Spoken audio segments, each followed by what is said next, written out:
à tous et merci de participer à ce 12e webinaire Défis et controverses qui aujourd'hui est consacré à l'alimentation des 18-35 ans.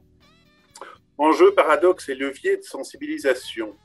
Je suis très content de lancer ce webinaire sur l'alimentation des jeunes de 18 à 35 ans avec la chaire ANCA qui est représentée aujourd'hui par Manon et aidée par son équipe, Aurélie et Pauline, avec laquelle nous avons participé il y a quelques années déjà à plusieurs projets riches d'expériences.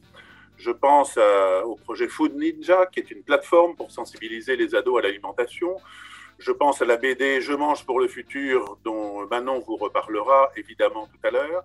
Et je pense aussi à Prévalim, qui est un projet porté par l'association Revivre dans le monde, l'Agence nouvelle des solidarités actives, financée par l'INCA, l'Institut national du cancer, qui vise à améliorer la qualité des denrées alimentaires proposées dans les épiceries solidaires. Vous voyez qu'il y a eu beaucoup de projets aidés et proposés par la chaire ANCA.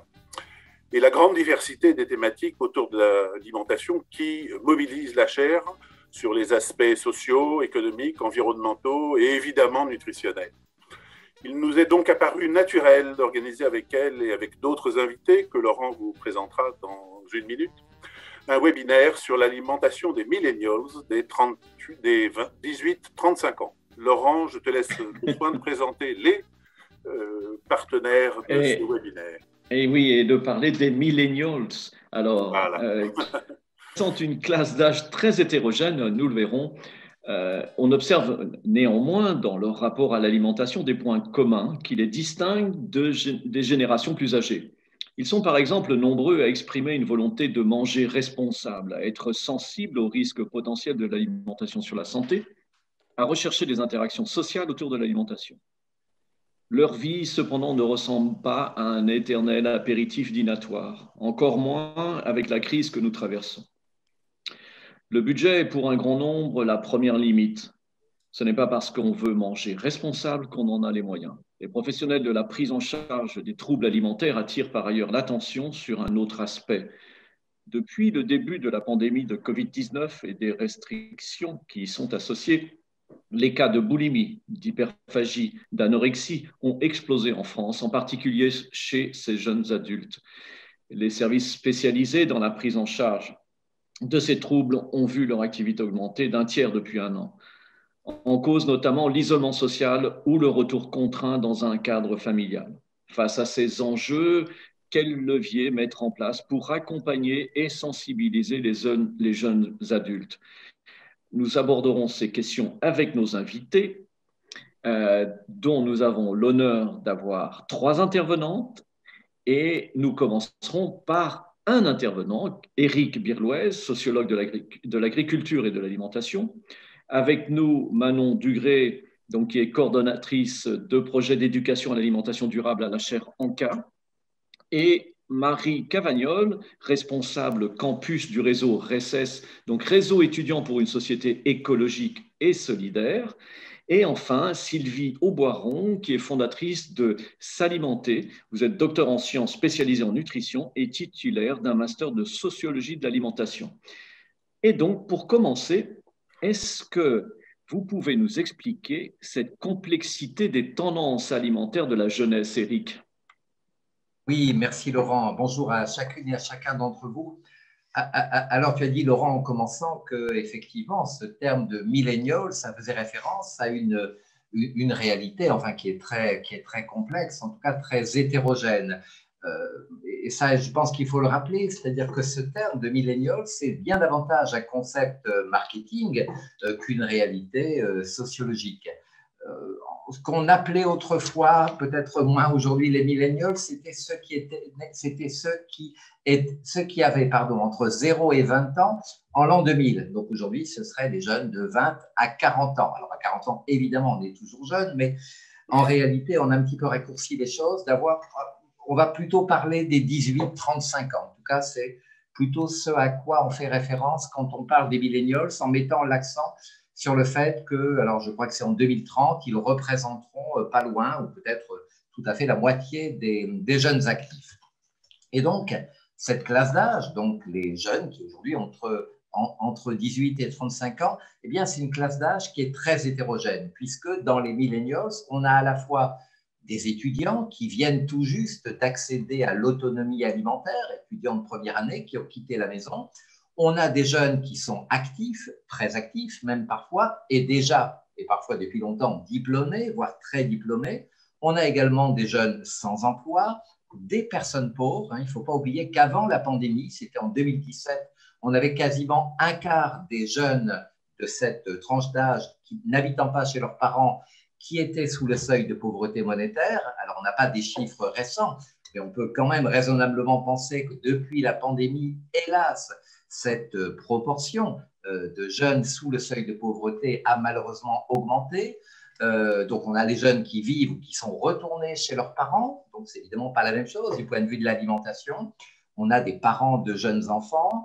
On a les jeunes des cités, comme on dit. On a ceux qui habitent dans des territoires isolés, enfin des territoires ruraux. Bref, vous voyez que parler de millennials, c'est en fait parler d'une mosaïque de personnes qui ont des niveaux d'études, des statuts sociaux, qui travaillent ou qui ne travaillent pas, tout ça étant évidemment faisant une grande hétérogénéité. Et il n'y a pas longtemps, il y a juste quelques semaines, j'ai participé à une enquête auprès de, dont la population d'enquête était les millennials, et on avait identifié 7 profils différents de millennials dans leur rapport à l'alimentation et leur engagement vers l'alimentation durable. Et chacun de ces 7 profils représentait entre 10 et 20% de la population totale. Autrement dit, il n'y avait pas un profil dominant. Et c'est donc une illustration de cette mosaïque que constitue cette population de millennials. Mais c'est vrai que quand on a fait sur ces 7 profils, quand on a cumulé les 3 profils des gens qui aspiraient à une alimentation plus durable, qui pour certains la mettaient en pratique, mais en tout cas qui aspiraient vraiment à un autre mode d'alimentation, eh bien, on arrivait à peu près à un jeune sur 2, ce qui est un peu plus que ce que l'on peut observer dans la population générale. Mais il y a un bémol tout de suite qui était important, qui était que cette moitié de millennials vraiment désireux de s'engager dans une population rurale, dans une alimentation durable, eh bien, la moitié d'entre eux déclaraient ne pas être sûr ou même ne pas avoir les moyens, comme le disait Laurent tout à l'heure, de mettre en pratique leurs souhaits. Donc, c'est un point qui est tout à fait important. Et puis, mais comme dans la population générale, une autre illustration de cette fragmentation des attentes, des attitudes vis-à-vis de l'alimentation, c'est la multiplication chez les millennials aussi, et peut-être davantage chez eux, de ce qu'on appelle les alimentations particulières. Vous savez, tous ces régimes, entre guillemets, les végétarismes, les adeptes du sans gluten, les locavores, les 100% bio, les crudivores, etc., etc. Alors ça, c'est pour bien commencer en parlant, et on y reviendra, du caractère très hétérogène de ce groupe, de cette tranche d'âge. Bon, il y a néanmoins un certain nombre de points communs que tu commençais à évoquer, Laurent. C'est vrai qu'on a, là encore en moyenne, chez les millennials, disons chez cette tranche d'âge, une sensibilité plus forte à un certain nombre de sujets. Alors ça n'étonnera personne, mais quand on parle de l'environnement, et peut-être plus particulièrement d'ailleurs du changement climatique, des déchets, eh bien on sait que c'est une préoccupation qui est davantage partagée par les membres de cette catégorie d'âge que par la population générale ou par les autres groupes de population. Grande sensibilité également, ou plus grande sensibilité au gaspillage alimentaire. Les Français y sont sensibles, mais essayent de limiter ce gaspillage alimentaire. Chez les millennials, c'est encore un peu plus que dans le reste de la population. Sensibilité à ce qu'on appelle la cause animale. C'est vrai que on va trouver des gens qui deviennent végétariens dans toutes les tranches de la population, mais plus, semble-t-il, chez les personnes plus jeunes. Et puis également, dans les points communs des millennials, la dimension de solidarité qui est importante.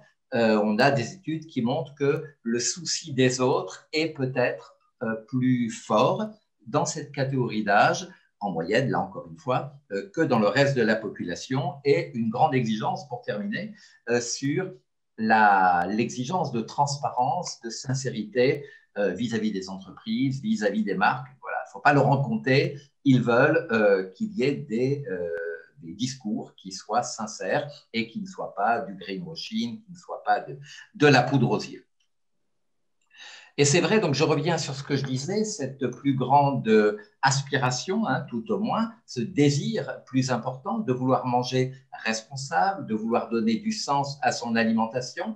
Bien sûr, c'est quelque chose qui traverse la population générale, davantage certains groupes plutôt que d'autres, et on sait que c'est plutôt les gens, alors je dirais certainement pas les bobos parisiens, mais en tout cas des personnes qui ont, comme on dit dans notre jargon, un haut capital culturel. Les gens qui mangent davantage bio, davantage local, équitable, etc., sont plutôt des gens qui sont davantage des personnes qui ont fait des études supérieures, davantage, pas forcément des gens qui ont beaucoup de moyens financiers, mais le critère vraiment discriminant, c'est les études supérieures, le réseau professionnel, le réseau associatif, donc l'inclusion dans la société.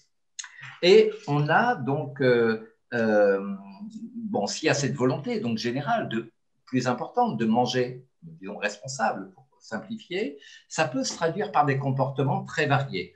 Vous avez une partie des millennials qui va exprimer, va concrétiser ce souci en choisissant ce qu'on appelle la frugalité ou la sobriété choisie. Donc, on décide de diminuer vraiment sa consommation globale dans le domaine alimentaire, dans le domaine des vêtements, des biens de consommation, etc.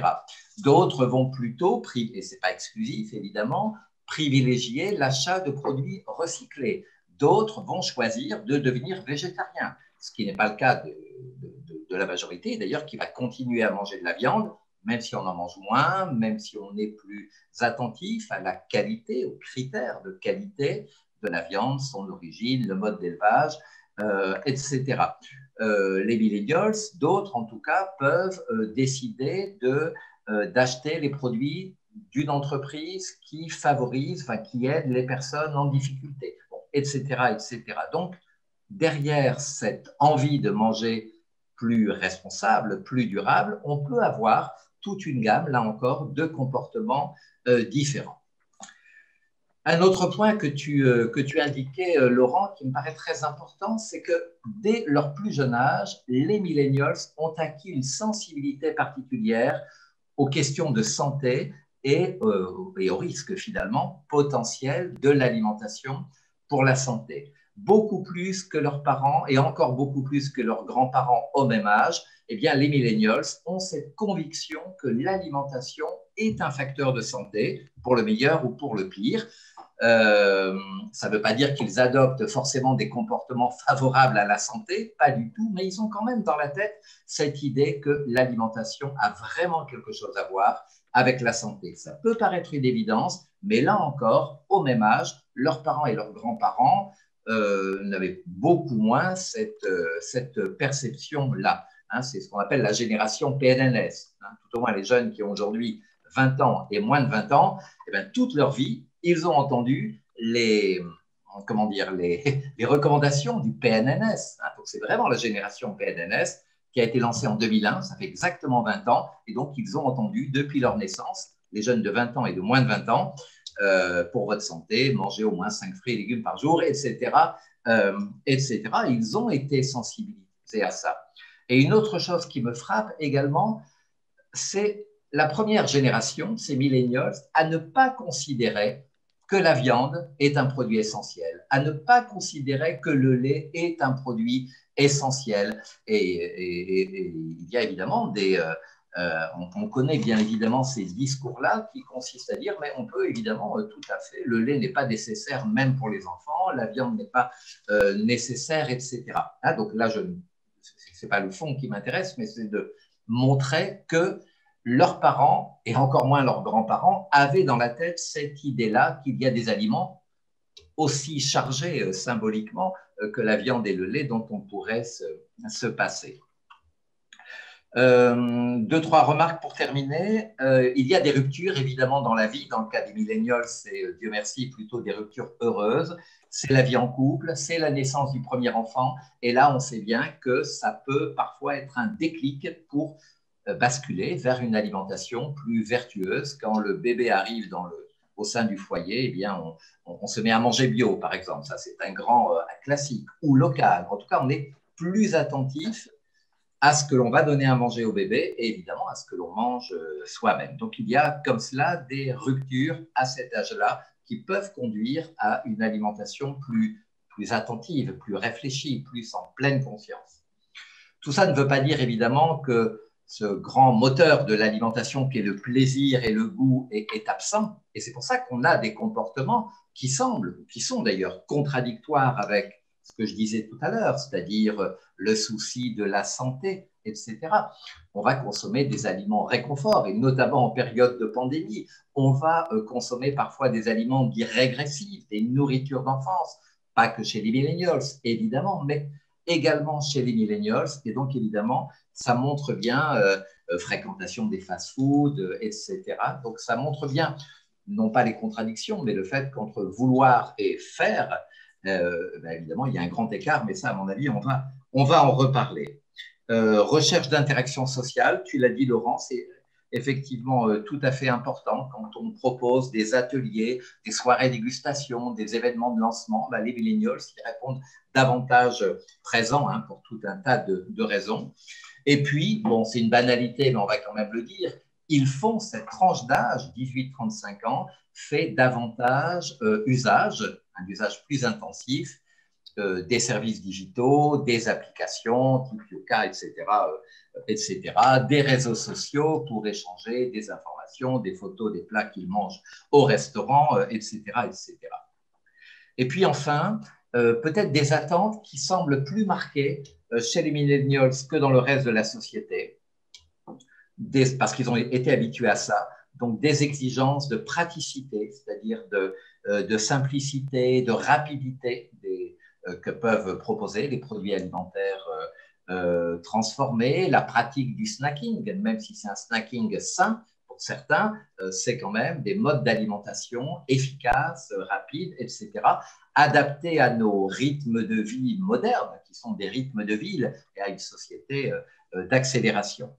Voilà, donc on peut parler de toutes ces choses-là. Et puis, sans doute, un effet d'âge, un goût pour les nouveautés, pour l'innovation alimentaire, plus que dans les générations plus âgées, une moindre fidélité également aux produits et aux marques, l'attrait pour des saveurs nouvelles, voire des saveurs exotiques, c'est peut-être l'apanage de la jeunesse, le besoin de vivre des expériences alimentaires insolites, inattendues. Alors, ça devient banal aujourd'hui de croquer quelques insectes, mais quand on propose des ateliers participatifs ou des événements pour découvrir un nouveau produit ou un restaurant avec un décor original ou théâtralisé, on sait que les millennials vont plus que les autres répondre présent à ce genre de sollicitation. Et puis enfin, mais là j'ai terminé, je l'ai déjà évoqué, la contrainte budgétaire, elle pèse évidemment sur cette catégorie d'âge comme elle pèse aujourd'hui sur l'ensemble de la société, renforcée, on l'a dit, par la pandémie Covid-19 et une pandémie Covid-19 qui a aussi, et Laurent, tu l'as rappelé, a augmenté les troubles du comportement alimentaire, les situations de stress, d'anxiété, de détresse alimentaire qui modifient bien évidemment qui impacte c'est la santé mentale qui est impactée et donc des modifications des comportements alimentaires, mais aussi, pour être terminé sur une note positive, des prises de conscience positives, des actions de solidarité qu'on a pu voir pendant les confinements. Ce n'est pas propre aux millennials, évidemment, mais c'était aussi pour terminer sur cette dimension plus positive. Voilà, donc ce qui me vient un petit peu en tête, j'espère ne pas avoir été trop long. Non, c'était parfait, Eric. Et en fait, cette population. Eric, merci beaucoup de toutes ces informations. Et j'avais quand même une petite question et j'invite tous nos participants à poser leurs questions dans la petite fenêtre Q&R, donc questions-réponses.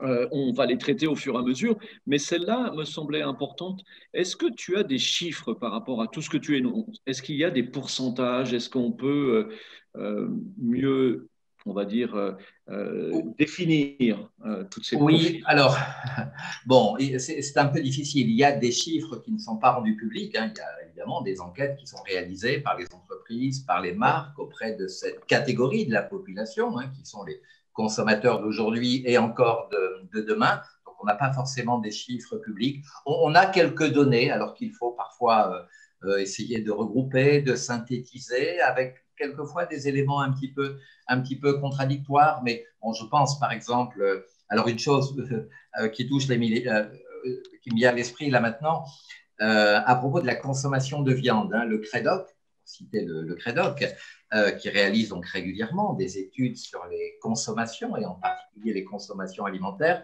montrait par exemple qu'en 2016, ça commence à être un peu en arrière, mais les plus gros consommateurs de produits carnés, hein, pas seulement de viande rouge, mais de produits carnés, étaient les 18-24 ans. Donc ça, c'est une donnée qui est tout à fait intéressante parce qu'elle est contre-intuitive. Donc, on a quelques chiffres comme ça qui nous permettent de mieux cerner cette population. Mais enfin, on n'a pas, en tout cas dans les chiffres qui sont rendus publics, on n'a pas non plus des masses et des masses d'indications parce que, ben voilà, on fait parfois des études sur des tranches d'âge qui débordent un petit peu ou qui ne prennent en compte qu'une partie des les 18-24 ans, par exemple, mais pas les autres.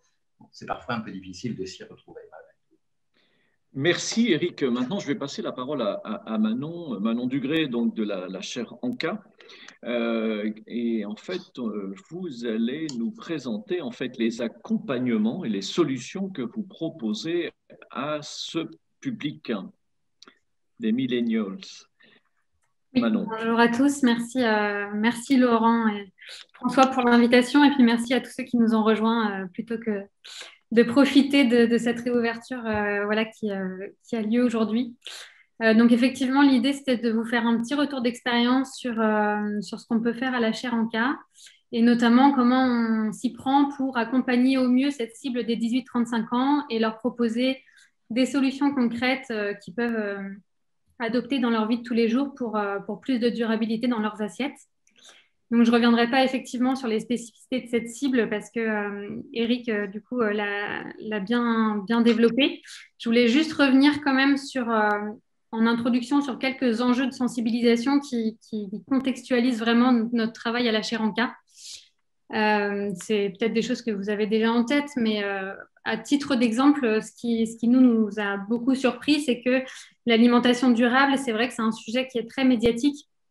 On a l'impression d'en entendre beaucoup parler et c'est le cas puisque c'est vraiment un sujet qui est largement repris par les médias.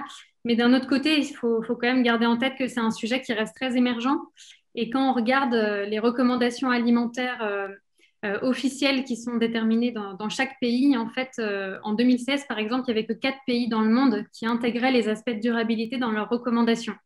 C'est des choses qui évoluent assez vite. En témoigne le dernier PNNS qui commence timidement à intégrer ces nouveaux aspects.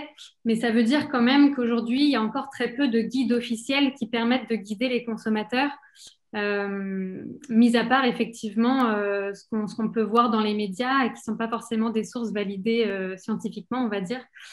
Donc, il faut jouer un petit peu avec ça, avec le fait qu'il y a un peu une urgence quand même dans ces enjeux et sur le fait que ce soit encore assez peu, comment dire, il y a encore assez peu de consensus dans la communauté scientifique et du coup, il y a encore assez peu de guides officiels qui permettent de guider ces consommateurs. En deuxième temps, nous, ce qui nous marque aussi, c'est que sur ces sujets, on a un discours qui est parfois anxiogène. Donc, encore une fois, l'urgence de la situation est là, mais c'est vrai qu'on pense que ce discours anxiogène peut être assez contre-productif.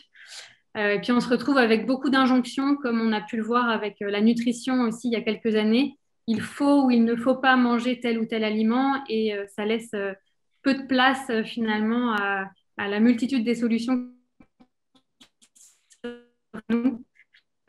Ça aussi, c'est des choses sur lesquelles on essaye de lutter. Et puis, beaucoup d'idées reçues véhiculées justement par tous ces acteurs qui s'emparent de ce sujet, malheureusement sans fondement scientifique tout le temps. Ensuite, c'est un sujet qui est complexe et qui est quand même déconnecté du quotidien. Donc, c'est aussi un vrai enjeu de sensibilisation. Quand on parlait de nutrition et quand on parle de nutrition, on parle de conséquences qui arriveront sur la santé des années plus tard.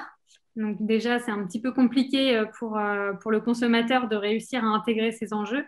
Quand on parle d'alimentation durable, même si on voit que les conséquences commencent à se rapprocher en temps et géographiquement, ça reste quand même quelque chose qui est assez lointain et c'est très dur de le rendre palpable du coup.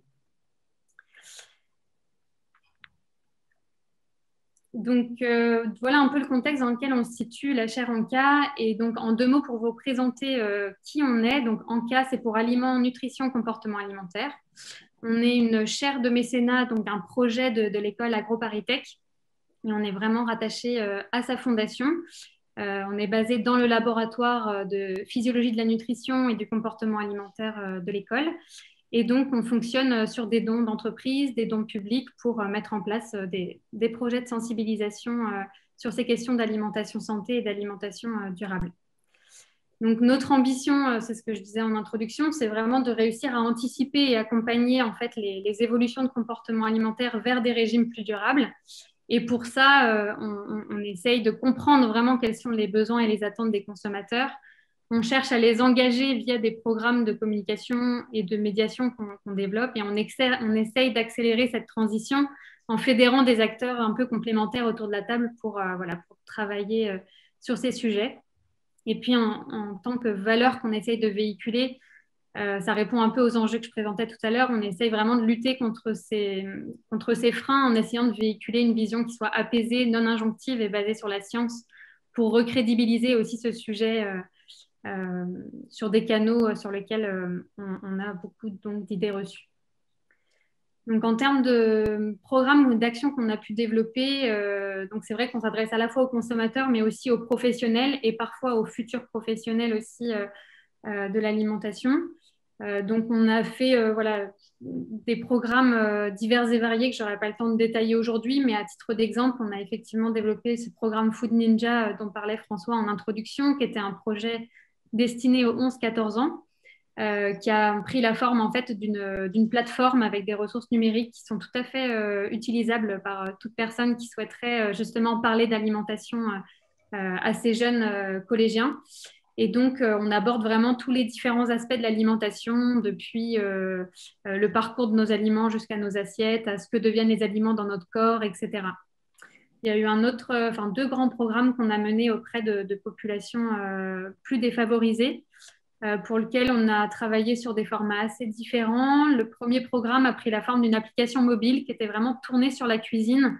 On proposait à la fois de partager des recettes de cuisine et puis on se servait vraiment de ce levier culinaire pour aborder des sujets plus théoriques liés à la nutrition et à l'alimentation durable. Et on a poursuivi cet objectif avec un deuxième projet qui a pris la forme cette fois-ci d'un groupe Facebook fermé qu'on a diffusé pendant 3 mois et pour lequel on mettait en place des défis collectifs à relever. Et donc, sous couvert de ces défis aussi, on proposait tout un tas d'astuces, d'informations qui permettaient de relever le défi, en fait. Et par exemple, dans les défis, il y avait réussir à préparer un plat à base de légumes secs en moins de 15 minutes, par exemple. Et pendant les 15 jours qui suivaient, on proposait des recettes de cuisine, des informations sur des aliments en particulier, etc. Et puis, un autre projet qui est en cours actuellement, donc c'est un exemple de projet justement qui vise les futurs professionnels.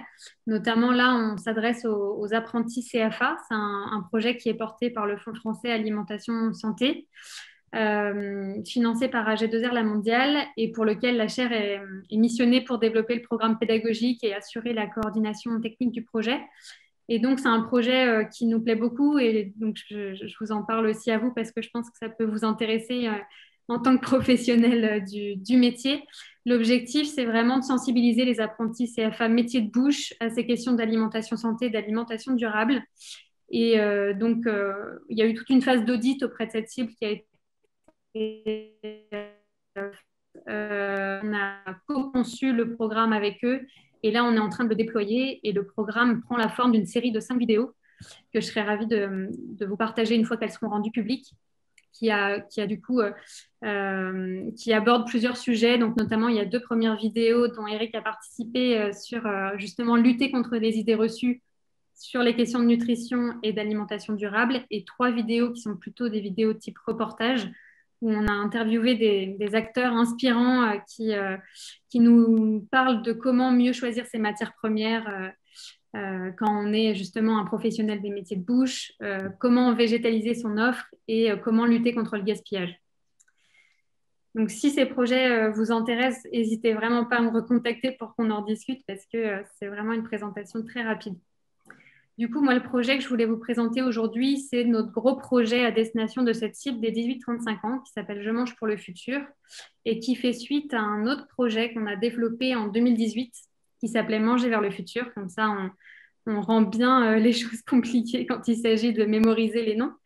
Mais c'était donc un projet qui s'adressait à ces 18-35 ans et qui était vraiment notre premier grand programme sur les réseaux sociaux pour cette tranche d'âge, et qui a pris la forme d'une bande dessinée numérique en 30 épisodes, qui était vraiment une bande dessinée de prospective. Donc, on invitait le lecteur à se projeter dans le futur de notre alimentation entre 2018 jusqu'en 2050. Et l'objectif, c'était vraiment de montrer un scénario possible de comment notre alimentation peut évoluer dans les années futures, les grands enjeux auxquels on va devoir répondre et amener ainsi les lecteurs à se poser des questions en fait, sur nos modes de consommation actuels.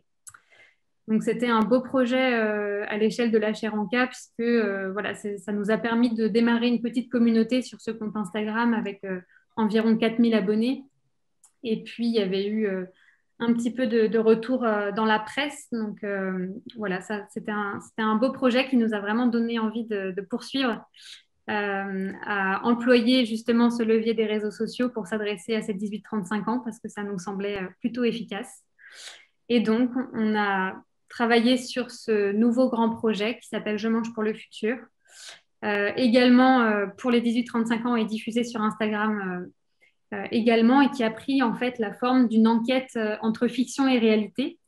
Donc, c'est vrai qu'on a choisi de garder cet aspect fiction qui nous paraît tout à fait intéressant pour justement créer un univers et une histoire dans lequel le lecteur peut s'identifier, mais on a choisi aussi de le ramener dans quelque chose d'un petit peu plus concret et tangible. Et donc, il y a vraiment cette partie documentaire où on revient dans un temps présent.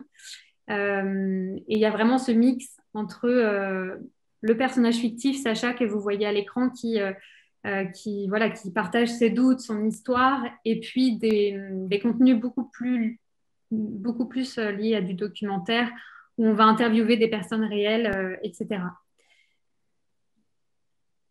Alors justement, Sacha, donc ce personnage fictif, c'est une jeune femme de 26 ans qui est toute jeune diplômée et puis qui a pris la décision justement de repenser un peu le contenu de son assiette pour agir à son échelle pour la planète. Donc on a vraiment ancré ça dans le contexte actuel, c'est-à-dire que la crise du Covid et l'année 2020 qui a été riche justement en interrogations et qui a remis en question pas mal de choses. Ça a été un peu les points positifs de cette crise, en tout cas, de pouvoir questionner un peu nos modes de consommation et les impacts que ça peut avoir sur l'environnement. Cette Sacha, du coup, qui est jeune diplômée, ne trouvant pas de travail, donc ça c'est la partie un peu moins drôle, a décidé d'utiliser un petit peu de son temps libre justement pour mener cette enquête sur l'alimentation durable. Et donc, elle décide de partir à la rencontre d'experts qui vont lui donner un petit peu plus d'informations sur justement ce que dit la science sur ce sujet.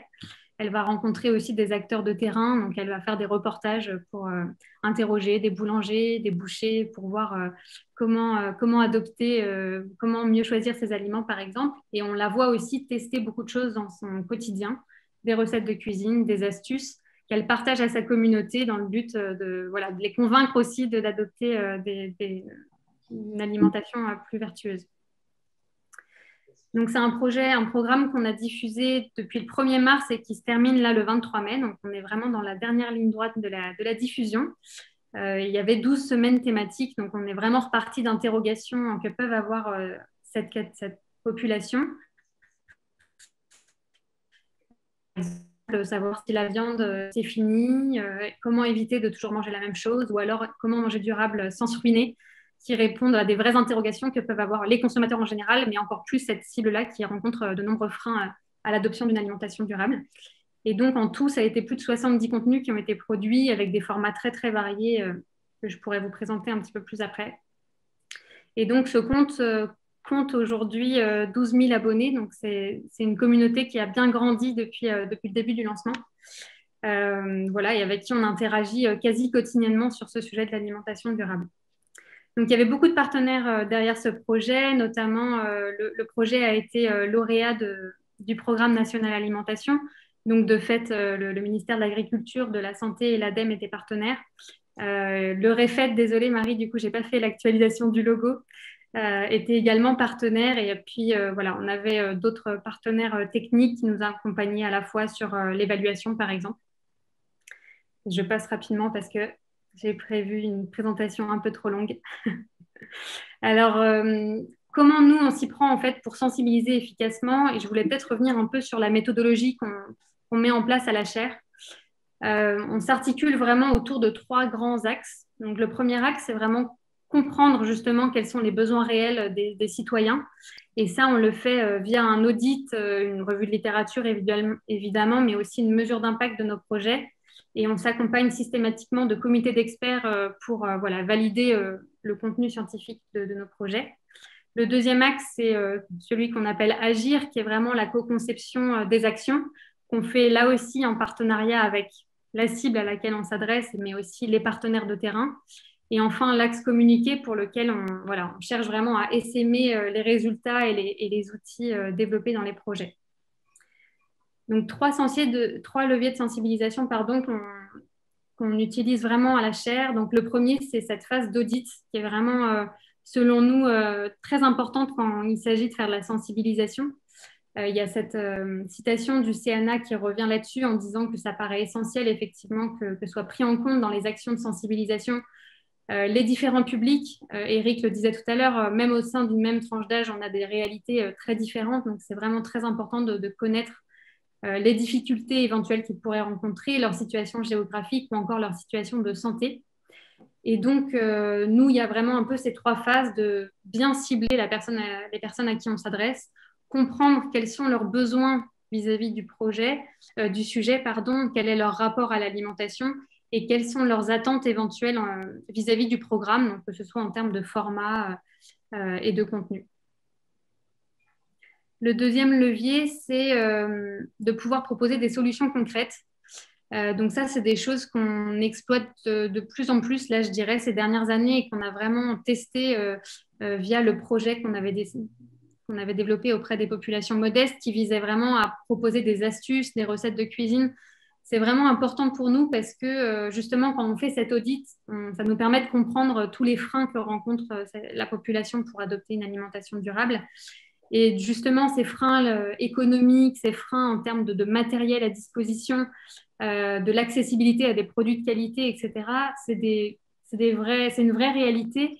Et en proposant des solutions concrètes, ça nous permet déjà d'apporter un bénéfice concret avec nos programmes, c'est-à-dire qu'on ne va pas rester dans du théorique avec ces grands enjeux de l'alimentation durable qui sont des enjeux lointains, globaux, etc., mais vraiment de revenir à une échelle individuelle pour dire, on doit tous manger 3 fois par jour et faire nos cours toutes les semaines. Donc, comment est-ce que nous, on peut aussi apporter une aide concrète pour répondre à ça? Et si on le peut, autant le faire en proposant une alimentation qui soit plus saine et plus durable. Donc, le troisième levier, c'est les réseaux sociaux. J'en ai un petit peu parlé tout à l'heure. Ça nous permet évidemment de fédérer un grand nombre de personnes et de toucher assez largement. Il y a l'aspect communautaire qui est hyper important. Eric aussi en parlait tout à l'heure. C'est une population qui aime bien interagir et c'est vraiment des choses qu'on a pu remarquer avec le programme. Pouvoir à la fois favoriser en fait les échanges avec, on va dire, les experts, parce que nous, on apporte un peu cette porte d'entrée vers le monde scientifique et aussi entre les pairs, en fait, qu'ils puissent interagir entre eux. Ça permet vraiment de les engager, en fait, dans cette démarche d'une alimentation plus durable. Donc ça, c'était juste pour vous donner dans le programme. Donc, par exemple, quand on a fait cette semaine sur la viande, c'est fini, on a vraiment utilisé aussi les réseaux sociaux pour proposer des contenus avec des formats vraiment variés. Donc, on a à la fois le parole d'expert avec cette interview un peu question-réponse avec un nutritionniste. On a l'aspect reportage, on les emmène un petit peu sur le terrain avec la réalité aussi des professionnels du secteur pour comprendre aussi, notamment quand on prend l'exemple du boucher, c'est intéressant parce que c'est quand même non seulement un métier qui est assez décrié, mais il y a aussi un peu une boîte noire. Le consommateur a beaucoup d'idées reçues et puis beaucoup d'ignorance aussi sur comment ça fonctionne une boucherie très concrètement. Et puis, des contenus plutôt de type recette où là, par exemple, on valorisait des morceaux qui sont peu valorisés. Et du coup, c'est aussi comment on arrive à manger peut-être moins de viande et en manger mieux, notamment en valorisant des morceaux qui sont plus méconnus. Et donc du coup, avec les réseaux sociaux, ça nous permet vraiment de jouer aussi sur ce côté interactif avec des formats vidéo, des formats comme on voit en bas avec cette checklist qui permet vraiment de résumer l'information. Et puis des mèmes comme on a pu mettre, comme vous voyez la dernière image en bas à droite qui permet aussi de mettre un petit peu d'humour dans tout ça. Voilà pour ma présentation. Donc, c'était un peu rapide et désolé pour le retard. Vraiment, n'hésitez pas si vous avez des questions. Non, Manon, merci beaucoup. Très concrètement, en fait, finalement, à travers votre outil, donc Je mange pour le futur, puisque je fais partie des abonnés donc, sur Instagram, on a la réponse à toutes nos questions. Parce que j'ai vu quelques questions déjà passer, c'est-à-dire sur ces questions de viande, sur ces questions de produits transformés, sur ces achats alimentaires. Donc, mais très concrètement, c'est uniquement sur l'outil Instagram ou est-ce que c'est sur votre site? Est-ce qu'il y a un site internet? Est-ce qu'il y a des outils que l'on peut consulter? Alors là, l'objectif, c'était vraiment de proposer un programme qui soit vraiment adapté à Instagram. Ça a été un choix parce que voilà, c'est vraiment un canal qui est plébiscité par cette cible des millennials. Et puis, évidemment, ça nous permet aussi d'être plus efficace dans la production des contenus, de pouvoir proposer une vraie expérience immersive, etc. Après, là, on va rentrer dans la phase de valorisation et il y a beaucoup de contenus qui ont été produits qui sont vraiment valorisables d'autres manières, que ce soit les reportages, les interviews. Donc, on est vraiment en plein dans la réflexion de comment est-ce qu'on peut valoriser aussi ces contenus ailleurs que justement ce compte Instagram. Et toutes les idées sont les bienvenues, Laurent, pour ça. Eh bien, on communiquera effectivement sur ce magnifique travail que vous avez fait. Et une autre question, puisque je sais, j'ai quelques amis qui sont présents, chefs, puisque vous avez parlé de vos projets avec les apprentis, entre autres. Ça, c'est des outils que l'on trouve sur le site de la Chaire en Cas. Alors là, la communication, elle vient tout juste d'être lancée. On va poster un article là d'ici la fin de la semaine sur le site de la Chaire, effectivement, avec les principales informations. Je pense que le programme en tant que tel ne sera pas rendu public avant la prochaine rentrée. Mais par contre, je vous recontacterai pour vous envoyer déjà quelques grandes informations. Et puis, si ça vous intéresse, encore une fois, n'hésitez pas à m'envoyer un petit mail. Et on le fera savoir, effectivement. Et merci beaucoup, Manon. Maintenant, je vais passer alors la parole à Marie Cavagnol, qui, elle, va nous parler des étudiants. Vous savez, ça fait partie de notre actualité. Marie, vous avez la parole et peut-être vous avez aussi une présentation. J'espère qu'on va la voir dans quelques secondes. Oui, la question c'était est-ce que je la diffuse ou pas, mais je peux le faire. Ah oui, faites-le, ça. Surtout si vous l'avez réalisé à l'avance. Voilà. Alors, je vais juste essayer de le mettre en grand écran. Est-ce que vous le voyez en grand écran comme ça? C'est parfait. Écoutez, ça va, mais c'est vrai que si vous cliquez, oui, écoutez, voilà, ça va. Affichage, plein écran tout en bas, voilà. C'est parfait. C'est parfait. Super. Déjà, merci beaucoup de m'avoir invité sur ce webinaire. C'est important, je pense, de donner un peu la parole aux étudiants. On parle beaucoup des étudiants actuellement, mais on a parfois peu la parole. Donc, moi, je fais partie du RESAS, donc le réseau étudiant pour une société écologique et solidaire. Peut-être que vous connaissez le REFED. Donc, on a changé de nom il y a 2 semaines, mais c'est toujours la même association. C'est une association tête de réseau. Ça veut dire qu'on gère un réseau d'associations, donc de 140 associations installées et implantées sur le territoire français qui souhaitent ou traitent déjà des enjeux écologiques et solidaires sur leur campus. Donc, ça peut être les enjeux liés à l'alimentation, bien sûr, mais ça peut être aussi les enjeux de biodiversité, de sensibilisation. de rapport à l'environnement. On a des associations qui sont majoritairement, on va dire, dans leur cœur de mission, qui sensibilisent à l'environnement, mais pas que. Il y a aussi des associations sportives et ou des associations culturelles, parce qu'il y a beaucoup de biais pour sensibiliser les étudiants. On est présent dans à peu près 90 établissements d'enseignement supérieur. C'est à part égale entre université et école privée, donc école d'ingénieurs, école de commerce, etc. Et le but du réseau, vraiment les deux objectifs, c'est d'avoir 100% des étudiants engagés et formés aux enjeux écologiques et solidaires, et d'avoir 100% de campus durables. Donc, dans ces campus durables, il y a forcément une part qui est dédiée à l'alimentation durable. Pour arriver à ces objectifs, on va avoir 3 missions. Donc, rassembler les étudiants pour qu'ils puissent partager les bonnes pratiques, pour qu'ils puissent s'inspirer et qu'ils puissent construire un sentiment de communauté. Donc, comme les autres intervenants et intervenantes l'ont dit, cet esprit de communauté au sein de la population étudiante, c'est extrêmement important.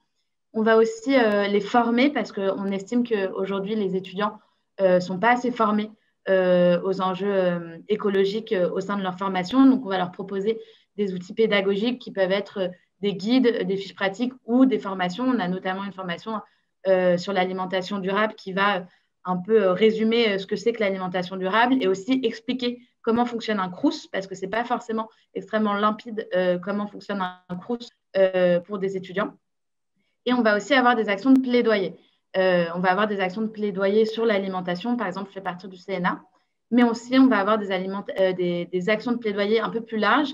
Et le plus gros outil qu'on utilise pour faire notre plaidoyer, ça va être la consultation nationale étudiante.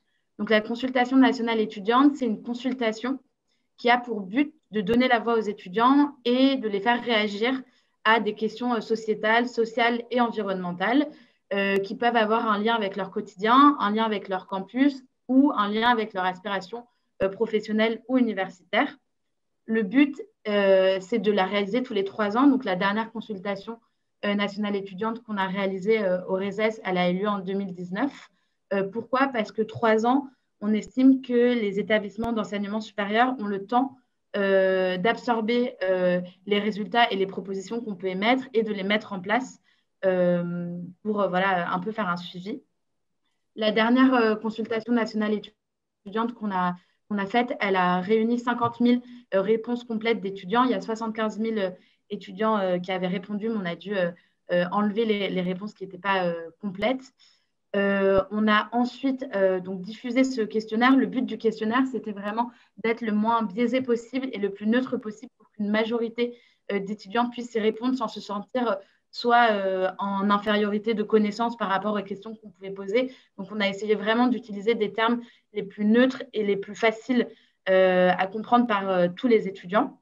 Il y avait une trentaine de questions. Le questionnaire, il a été diffusé pendant 3 mois. Et après, on a lissé les résultats selon 3 critères. Donc, on a redressé les résultats selon le critère de proportion des hommes et des femmes pour que ça représente bien la population étudiante. Le critère d'être boursier ou non. On ne s'est pas basé sur les CSP, mais plutôt sur le fait d'être boursier ou non. Et les établissements, bien représentés, tous les établissements dans le panel. Et un volet de cette CNE qui est dédié à la consommation des étudiants. Donc, il y a des grands chiffres qui sont sortis. Là, je vous en ai cité certains. Donc, on se rend compte que 87% des étudiants ont déjà remis en cause leurs habitudes de consommation, ce qui signifie qu'ils sont déjà en train de se familiariser avec les produits issus d'une agriculture bio, de saison locaux, et qui vont déjà acheter des produits ou en tout cas s'intéresser à ce genre de produits. Et dans ces 87% des étudiants qui ont remis en cause leurs habitudes, on en a 32 qui les ont remis en cause pour des raisons environnementales. Dans les raisons de changer ces habitudes de consommation, ce qu'on a observé, c'est que la principale raison de changer ces habitudes de consommation, c'était l'impact environnemental que notre panier, ou en tout cas que les paniers des étudiants pouvaient produire. Ensuite, c'était le budget des étudiants. Donc, pourquoi changer à cause de la contrainte financière. Et la troisième chose qui a été évoquée aussi, c'était l'impact sur sa santé des produits que les étudiants pouvaient consommer. Dans les principaux obstacles qui constituent vraiment un frein pour changer les habitudes des étudiants, c'est un peu ce qui a déjà été dit, c'est d'abord le prix. C'est qu'en fait, les étudiants n'ont pas forcément le budget à mettre dans une alimentation de qualité. Pourquoi? Parce que les produits biologiques de saison et locaux coûtent encore bien plus cher qu'un panier de fruits, par exemple, issus de l'agriculture conventionnelle. La deuxième chose, c'est qu'on a un manque d'alternatives. Donc, il y a beaucoup d'étudiants qui ont manifesté le fait que dans les enseignes qui proposent de l'alimentation, il n'y a pas forcément des produits en vrac, des produits locaux, des produits biologiques. Et il y a aussi surtout le manque d'information. Donc, ce à quoi répondait un peu le projet Je mange pour le futur, c'est qu'on se rend compte que les étudiants manquent d'informations pour vraiment faire des choix conscients. C'est-à-dire, ils ne savent pas forcément reconnaître les labels. Ils ne savent pas exactement les qualités nutritives que peut avoir tel ou tel produit, l'impact que peut avoir un régime carné, un régime végétarien ou un régime végétalien sur sa santé et sur l'environnement et sur la planète. Et c'est ce qui constitue des grands freins. Il y a aussi autre chose qui constitue un manque d'information. En fait, on s'est rendu compte pendant cette consultation nationale étudiante que plus les étudiants se sentaient formés à ces enjeux-là, plus les étudiants avaient tendance à changer leurs habitudes de consommation et vice-versa. Donc, un des grosses propositions de cette consultation nationale étudiante, c'était qu'il fallait d'abord former les étudiants à ces enjeux-là pour qu'ensuite ils puissent adapter leurs habitudes de consommation. Comme ça semble assez limpide, mais ce n'est pas vraiment le cas actuellement. Dans cette fameuse consultation nationale étudiante, il y a 69% des étudiants qui s'estiment peu ou pas du tout formés aux enjeux environnementaux. Donc, c'est vraiment quelque chose qui est important aux yeux des étudiants et c'est quelque chose qui va constituer un levier d'action pour changer leurs habitudes. Dans ce que souhaitent les étudiants, donc on a 77% des étudiants qui souhaitent manger moins de poissons et moins de viande et 80% des étudiants qui souhaitent consommer plus de produits bio, plus de produits locaux et plus de produits de saison. C'est quelque chose qui est très important pour eux. On a aussi remarqué que le genre avait un vrai impact sur le changement des habitudes de consommation. On a relevé que les femmes, les étudiantes, donc, avaient beaucoup plus tendance à changer leurs habitudes de consommation. C'est aussi quelque chose qui n'est pas caractéristique de la population étudiante, mais de la population française en général. Les femmes sont beaucoup plus enclins à adopter des démarches éco-responsables parce qu'il y a la charge mentale, la charge morale de la structure familiale, et c'est souvent les femmes qui vont décider de mettre en place des initiatives éco-responsables au sein de leur foyer ou dans leur quotidien. Là, je vais plus vous parler de ce que les étudiants ont dit sur le campus en tant que tel. Donc, déjà, il y a eu une vraie corrélation sur le fait qu'un établissement d'enseignement supérieur allait être plus attractif que les autres s'il allait proposer des politiques qui allaient améliorer les enjeux écologiques sur son campus. Donc, par exemple, la priorité des étudiants dans les restaurants universitaires, il y a quand même ces trois priorités qui concernent une meilleure alimentation. Donc, proposer des produits de saison biologiques et ou locaux, donc ce qui répondait un peu à l'aspiration des étudiants, comme je le disais dans la slide précédente. Il y avait aussi le fait de proposer moins de produits industriels, donc des produits qui sont donc qui ont un apport nutritif et gustatif moindre, et vraiment aller vers des produits qui étaient moins transformés. C'était extrêmement intéressant pour les étudiants.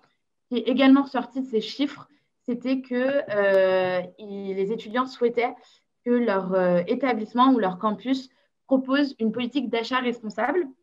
Et ça inclut l'alimentation, parce qu'on sait que dans la politique d'achat responsable, ce qui est sous-entendu, c'est que ça contribue, enfin en tout cas les produits achetés contribuent à une meilleure rémunération des producteurs, donc que ça rentre dans une démarche de commerce équitable. Et on a à peu près 70% des étudiants qui souhaitent également consommer des produits qui relèvent d'une meilleure rémunération des producteurs. Voilà l'ensemble de ces chiffres. Vous pouvez les retrouver dans le rapport et dans la synthèse de notre consultation nationale étudiante. Je ne vous ai pas tout expliqué et tout exposé parce que ça prendrait au moins 1 heure, je pense, mais vous pouvez aller consulter tous ces chiffres-là. Il y a des chiffres qui sont croisés aussi pour expliquer aussi que, par exemple, les enfants de cadre et les enfants de cadre des 2 parents sont beaucoup plus enclins à avoir un régime moins carné et à aller vers des produits biologiques. Tout ça, vous pouvez le retrouver dans le rapport qui est disponible sur notre site internet lereses.org et je pense qu'on pourra vous faire passer en même temps que cette présentation. Je voulais aussi vous présenter des actions étudiantes innovantes autour de l'alimentation durable parce qu'aujourd'hui, les associations étudiantes et les étudiants font déjà beaucoup sur cette thématique. C'est une thématique qui est extrêmement plébiscitée par les étudiants et on se rend compte de plus en plus que ce soit des associations qui sont tournées vers l'environnement ou non, il y a beaucoup d'associations qui veulent travailler sur ces enjeux-là. Parce qu'avec la crise du Covid-19, la précarité alimentaire étudiante, elle a ressurgi, mais ça existait déjà. Elle n'est pas née avec le Covid-19, c'est des enjeux qui étaient déjà présents. Mais les associations étudiantes se sont beaucoup impliquées sur cette thématique. Et ce qu'il faut aussi souligner, c'est qu'elles s'impliquent sur ces thématiques pas seulement en disant, voilà, les étudiants n'ont pas accès à des produits de première nécessité, mais aussi les étudiants n'ont pas accès à une alimentation de qualité. Il faut vraiment insister là-dessus. C'est bien d'avoir accès à une alimentation tout court, mais il faut aussi avoir accès à une alimentation de qualité. Je vais vous proposer 3 projets qui font partie donc, du RESES. Le premier projet, c'est le projet Foodent. Donc, le projet Foodent, c'est un projet qui ressemble un peu à Je mange par le futur. Le but de ce projet, c'est de sensibiliser les étudiants à une meilleure alimentation, une alimentation durable, de saison, locale, biologique, etc., via nos réseaux sociaux, donc Instagram et une page Facebook, en diffusant des infographies, des recettes, des documentaires et en mettant à l'honneur les actions des étudiants et les actions de producteurs engagés pour vraiment faire connaître aux étudiants ce que c'est qu'une alimentation durable. Et cette on va dire, information, ce réseau de communication, il s'allie surtout d'un programme de réduction dans des enseignes partenaires qui vont proposer des produits écologiques, des produits de saison bio, pour que les étudiants, à la fin, sur leur panier, puissent avoir accès à cette alimentation de meilleure qualité et durable. C'est généralement des réductions entre 5 à 10%. Ce n'est pas énorme, mais c'est un petit coup de pouce et ça permet aussi de faire connaître aux étudiants des enseignes qu'ils ne connaissent pas forcément. Pour l'instant, on a à peu près 10 enseignes, mais le but, c'est vraiment d'en faire un projet national. On a une initiative parisienne qui s'appelle Copain, qui fait partie de notre réseau. Donc, Copain, c'est une initiative qui a vu le jour en septembre 2020, donc en réponse à la crise sanitaire, notamment chez les étudiants. Au sein de l'association Panthéon-Sorbonne, mais maintenant c'est une association vraiment parisienne. Le but, c'est de faire des distributions alimentaires dans différents points de la ville, notamment à la maison des initiatives étudiantes, en proposant des paniers d'invendus et de première nécessité aux étudiants. Et ce qui est important de noter, que ce soit dans ces 3 initiatives, c'est qu'aujourd'hui, l'alimentation, c'est devenu un lien social. Les étudiants, pendant la crise du Covid-19, ils ont beaucoup perdu ce lien social parce qu'ils étaient soit enfermés chez eux, soit enfermés chez leurs parents, et que tout ce réseau social, amical, familial, ça s'est beaucoup distendu. Ils ont beaucoup souffert de cette distanciation des liens. Et l'alimentation, c'est un vrai enjeu pour renouer le lien. Et c'est ce qu'offre Copain. C'est des distributions qui sont extrêmement joyeuses. Il y a de la musique, il y a beaucoup de bénévoles. Et il y a aussi, à côté de ça, un soutien mental. Donc, il y a des permanences psy qui permettent aussi de lutter pour une meilleure santé mentale et pour surtout une prise en compte de ces enjeux. Et je finirai sur le comptoir d'Aliénor. Donc, le comptoir d'Aliénor, c'est un projet qui a lieu à Bordeaux par une de nos associations qui s'appelle la Fédération Athéna. C'est un peu la même initiative qu'au Copain, sauf que eux, c'est un lieu fixe qui accueille des distributions de paniers, mais aussi qui propose des animations culturelles, des animations pour recréer du lien social entre les étudiants. Donc, je vais finir un peu sur ce constat-là, c'est qu'aujourd'hui, l'alimentation au sein de notre réseau, et je pense que c'est au-delà de ça, au sein de la population étudiante, c'est un vrai vecteur de lien social et d'écologie. Maintenant, on associe beaucoup l'alimentation et l'écologie parce que les étudiants se rendent compte qu'il y a une vraie priorité à mettre sur ce point-là. Et cette enquête, par exemple, la consultation nationale étudiante, elle a été réalisée avant la crise du Covid-19, mais on s'est rendu compte qu'en fait, les enquêtes qui avaient été faites après appuyaient beaucoup les résultats de la CNE. Et donc, ça voulait quand même dire que l'environnement, l'impact écologique de l'alimentation était quelque chose de très important chez les étudiants. Et je finirai en disant qu'on est en train, avec Let's Food, qui est une association qui promeut aussi une meilleure alimentation, de travailler à un projet pour recenser et faire émerger les offres qui ont permis d'offrir une résilience alimentaire aux étudiants pendant la crise du Covid-19. Donc, on fait un grand recensement des offres qui ont pu être proposées aux étudiants pendant cette période-là et ce sera disponible au premier semestre de 2022 et ça va pouvoir aussi nourrir ces réflexions.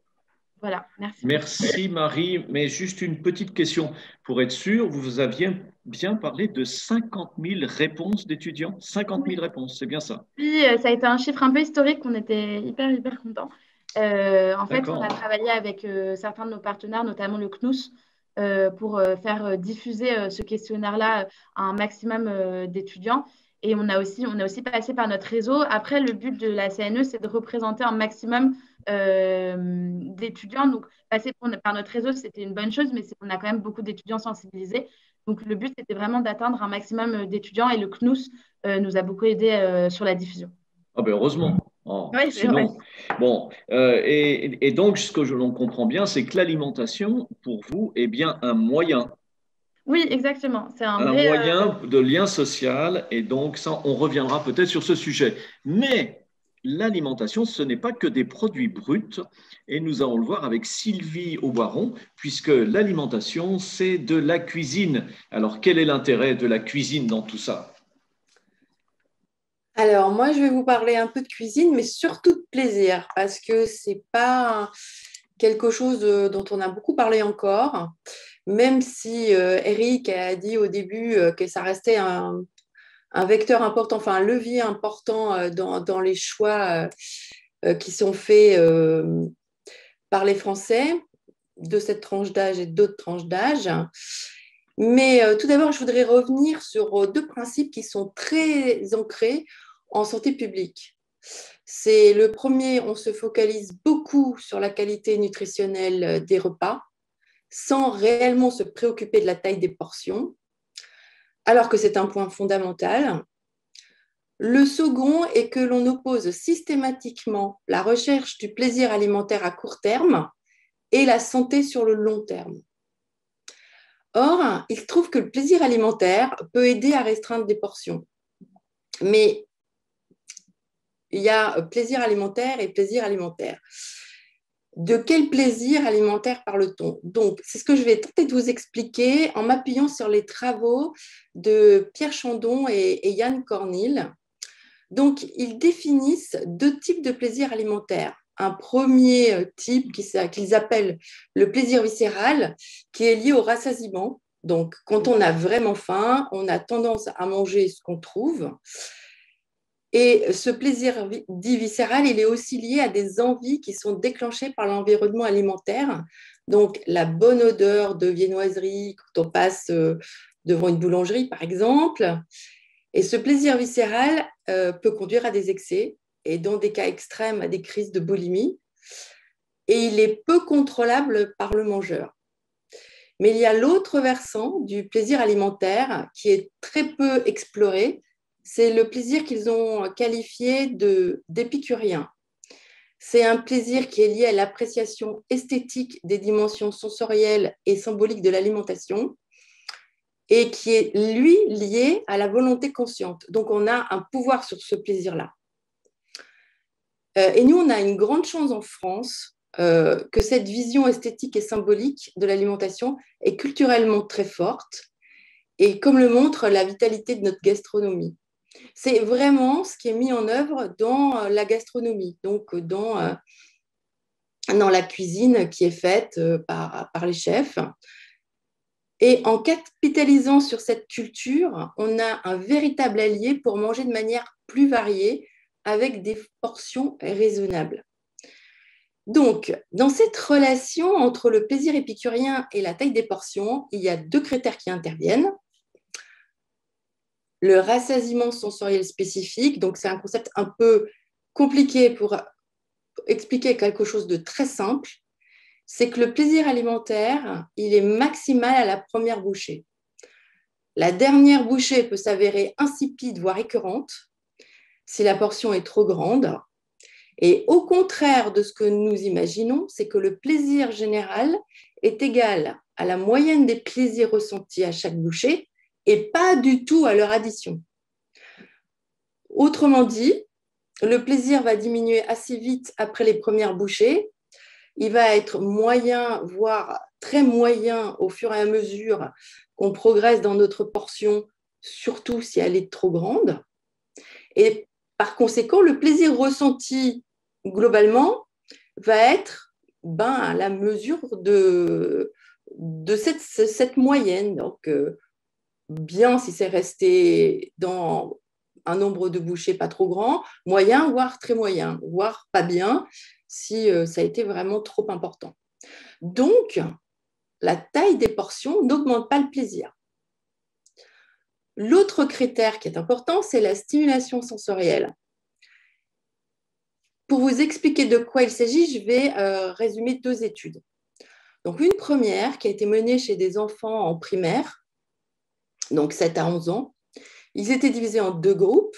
Un groupe qui était stimulé sensoriellement par des images d'aliments attractifs en termes de plaisir. On leur demandait de décrire les sensations qu'ils auraient s'ils mangeaient l'aliment qui leur était présenté. Donc, d'un point de vue visuel, gustatif, odeur, texture, enfin tout ce qu'on peut imaginer. L'autre groupe d'enfants, donc le groupe témoin, lui avait le même type de stimulation sensorielle, mais avec des images sans lien avec l'alimentation. Par exemple, marcher dans les feuilles, sauter dans les flaques, je ne sais pas, des activités qui étaient plaisantes pour les enfants. Ensuite, chaque enfant devait choisir une portion de gâteau au chocolat.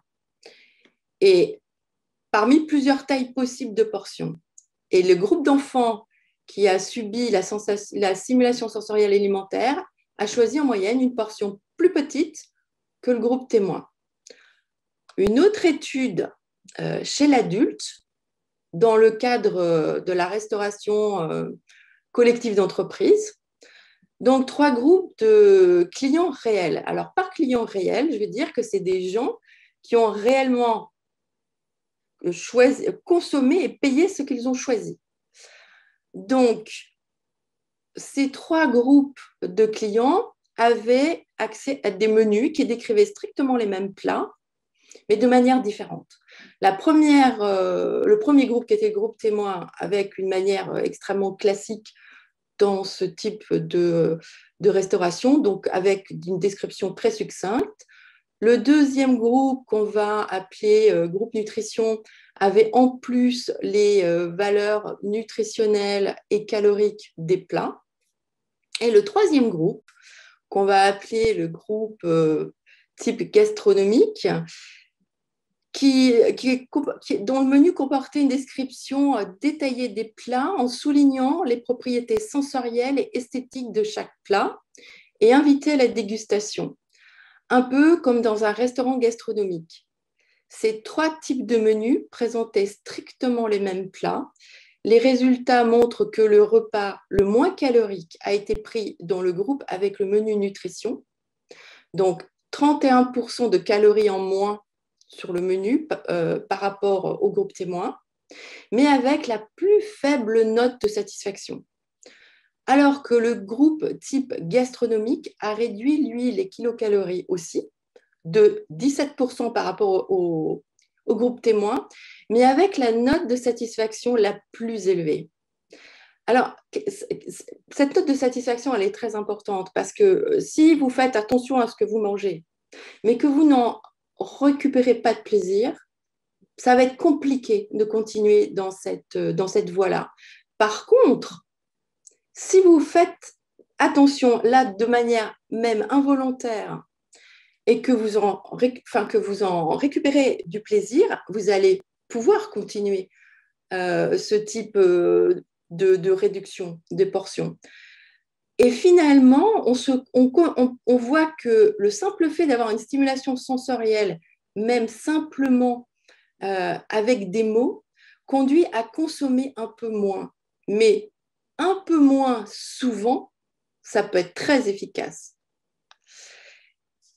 Ces résultats, moi, me font beaucoup penser au Japon, où c'est un pays qui a le moins d'obésité et de surpoids dans le monde et qui a une très forte culture gastronomique, mais aussi esthétique. Là-bas, il y a une attention très poussée à l'esthétique des plats, même au quotidien. Ce qui, en soi, est une forme visuelle de stimulation sensorielle, comme c'est le cas en France, dans les restaurants gastronomiques.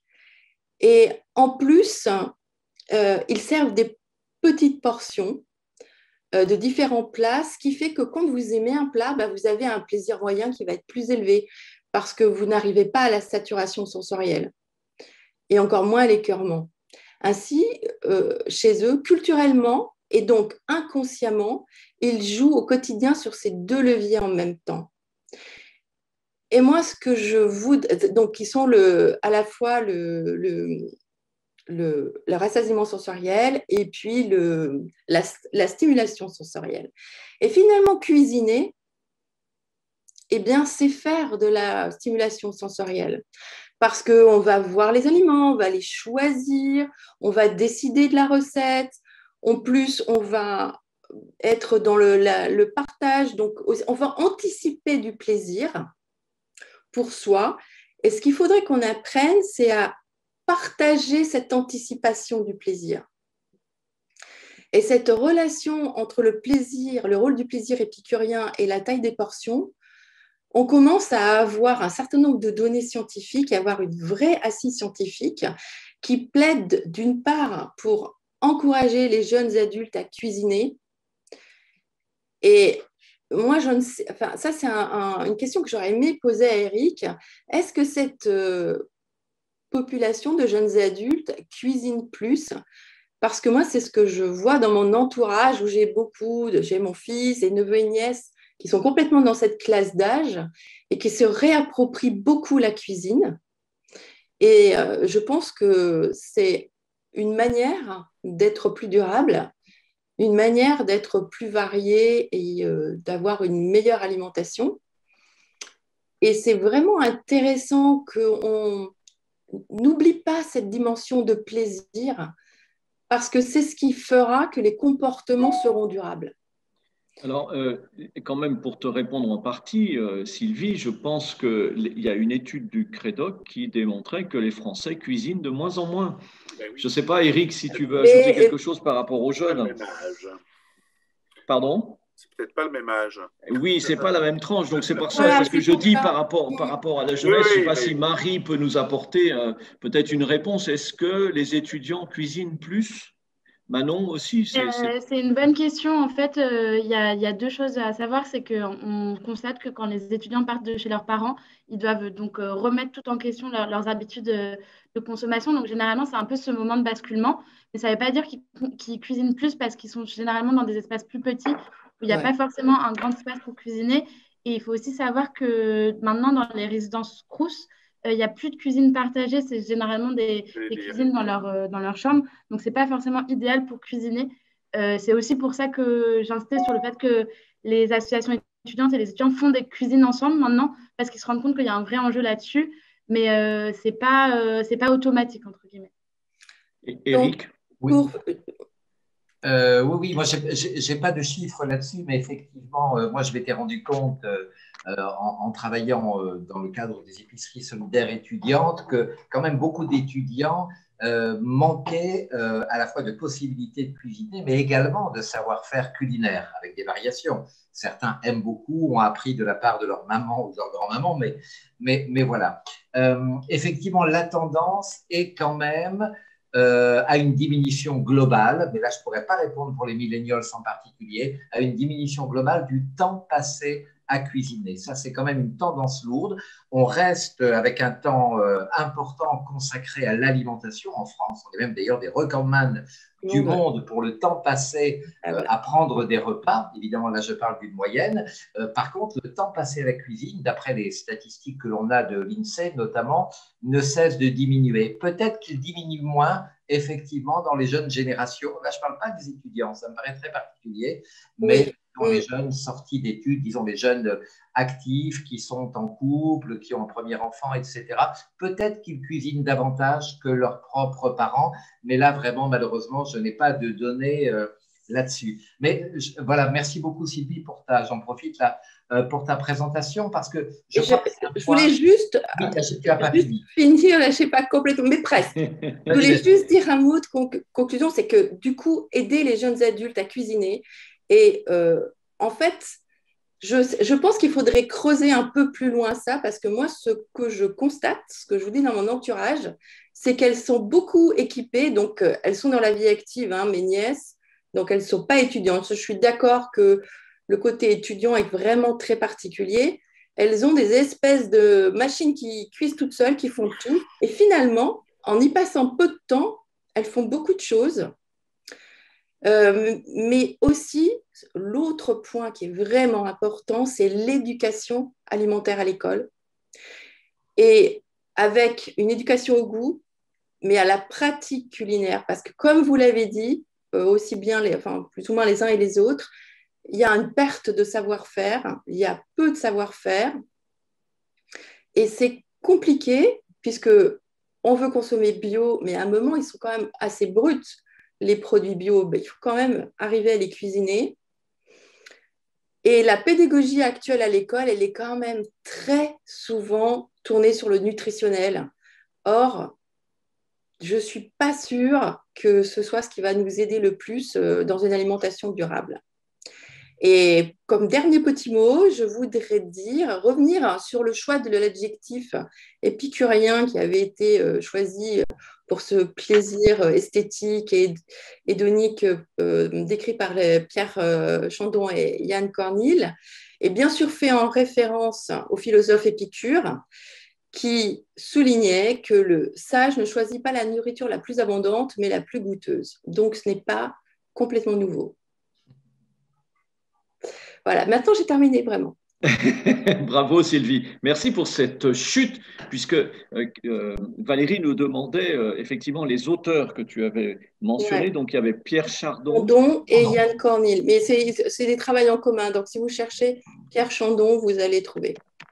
Voilà. Alors, il y a beaucoup de questions. Alors, il y a cette question un peu qui doit tarauder Guillaume, et on avait en partie répondu avec Manon sur cette question de l'alimentation durable.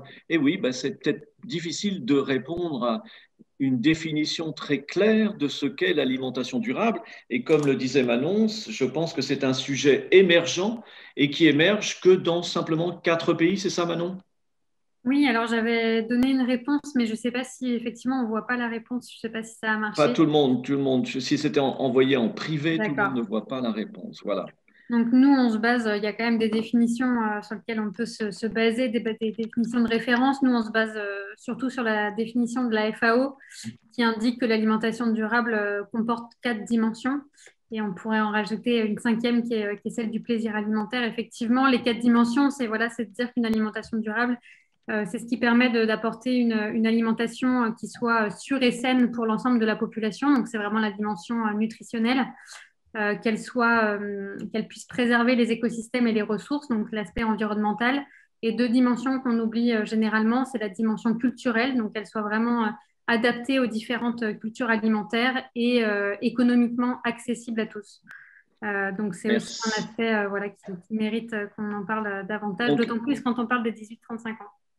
Merci. Donc, c'est une dimension, nous demande Corinne, est-ce que cette dimension intègre en fait ce concept d'alimentation durable? Est-ce qu'elle a été prise en compte par les Crous? Marie, je ne sais pas si vous avez une réponse à ça. Oui, j'ai une réponse. En fait, les Crous, ils sont quand même soumis à des dispositions légales, notamment la loi Egalim qui dit que 50% des produits qu'ils proposent doivent être issus d'une alimentation durable, dont 20% de produits biologiques. Actuellement, on sait que ce n'est pas exactement le cas partout, mais c'est quand même un engagement qui commence à naître. Et c'est aussi, ça naît aussi parce que les étudiants vont voir les responsables des Crous en disant, voilà, on a envie de mieux manger. Donc, ça vient un peu dans les deux sens, mais théoriquement, les Crous doivent respecter cette obligation à partir de 2022. Du 1er janvier 2022, comme toute la restauration collective. On en est collective. encore un peu loin. Il y a des Crous qui sont plus avancés que d'autres aussi. Il y a certains Crous qui ont déjà passé le cap, qui proposent des menus végétariens tous les jours. Pour l'instant, c'est encore assez mitigé. On va aussi se penser, nous, cette année, sur faire un petit panel de à quel point cette disposition légale est respectée pour voir là où on peut avoir de leviers d'action. Alors, une autre question, est-ce que l'un ou l'autre intervenant a une réponse par rapport à cette génération face aux produits ultra transformés? Est-ce que Éric, Manon ou Marie ou Sylvie, quelle est l'approche en fait par rapport à ces produits ultra transformés? Est-ce qu'ils sont… Je n'ai pas de données, mais ce que l'on sait effectivement, c'est que il y a depuis déjà quelques dizaines d'années une diminution constante de la consommation des produits frais, des produits bruts, des produits que l'on va cuisiner au profit donc des produits transformés et ultra transformés.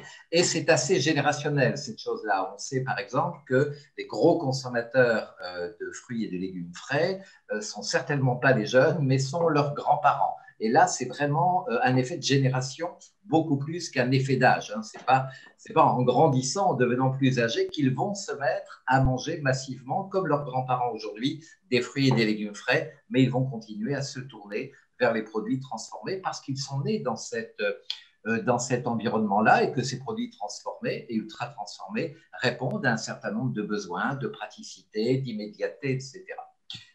Mais pour la… Oui, Éric, j'ai juste, excuse-moi, parce que là, ça me fait penser à une anecdote qu'on m'a racontée l'autre jour.